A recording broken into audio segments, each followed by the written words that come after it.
Alright guys, so I'm filming a steak video on the George Foreman grill. One of my friends had asked about it, and one of the things he was concerned about was making steaks. I told him that I'm not sure if this gets hot enough to do so. So we're gonna go ahead and make steaks two different ways. One with the lid on, which is how the manufacturer recommends you cook most foods, and one with the lid off, so you can actually watch your progress of your steak and know when to flip it and all that good stuff. So we're gonna start by making one with the lid off. And then one with the lid on afterwards. So I'll show you guys what that looks like.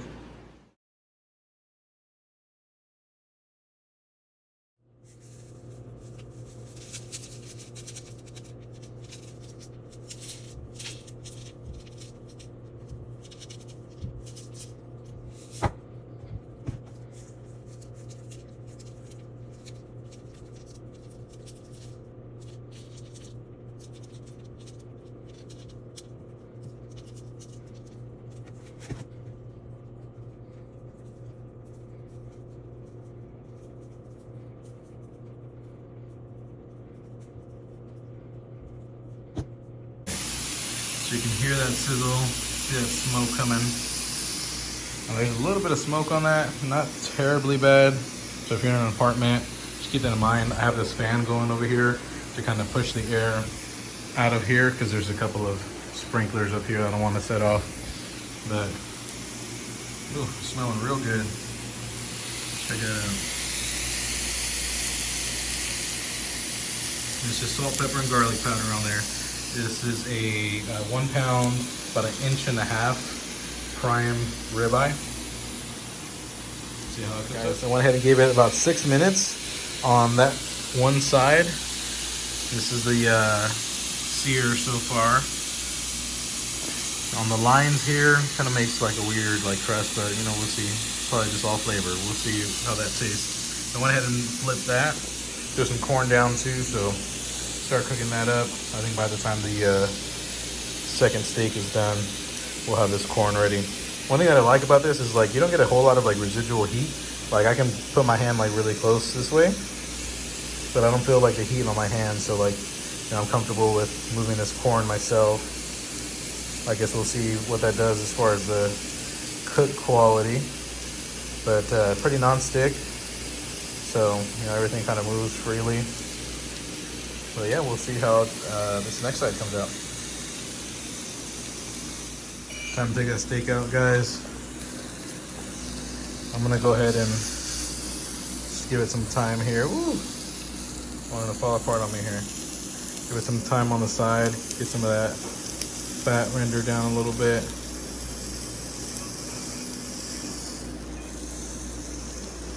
And then once I do, I'm gonna go ahead and pull that off. But this is what the sear looks like. Ooh, can't wait to cut into it. Next steak went on. We're gonna go ahead and close the lid and cook it that way and see how it comes out. Looks like right now, that's what the sear looks like. Again, that's after 6 minutes with the lid on. I'm gonna take the time real quick to rotate these corns and then get back to it. Guys, I went ahead and pull that second one off. This is what it looks like. Came out pretty good, but we're gonna let it rest for a little bit. And this is side by side with the other one with the lid off. And we're gonna go ahead and cut them open and compare it from there.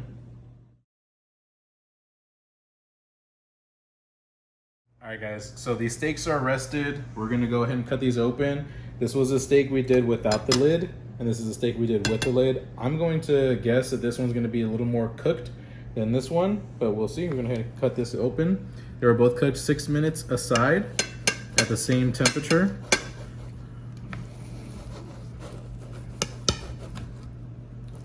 Let's see here.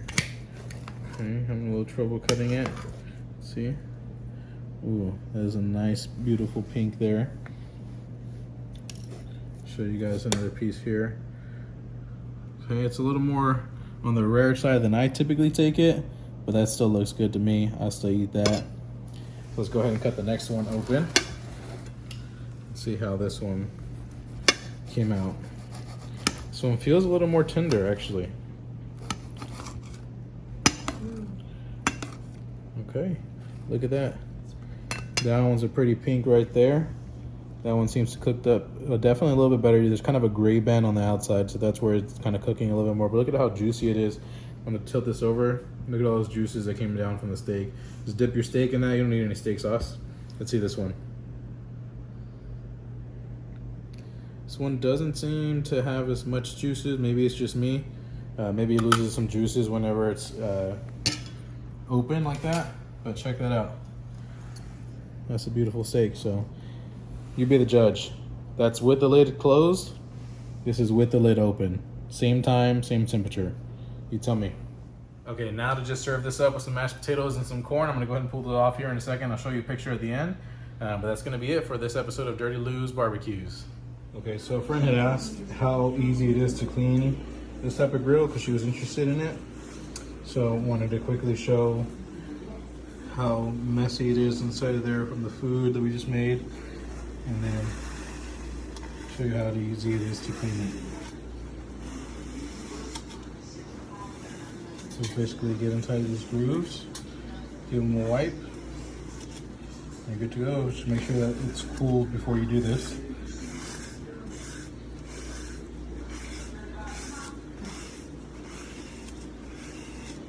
And I'll show you what it looks like at the end.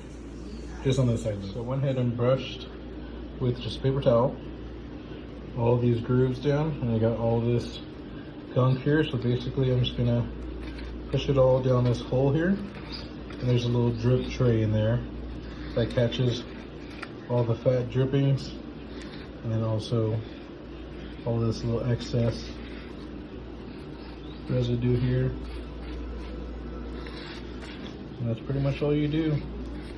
Just give it a wipe, put it down the chute here, and then this whole thing lifts up pretty easily here, and then there's a little tray in there, so you just empty that out. And I definitely would recommend to empty it out after every cook, so you don't have any like excess greases or food building up there. But yeah, pretty simple.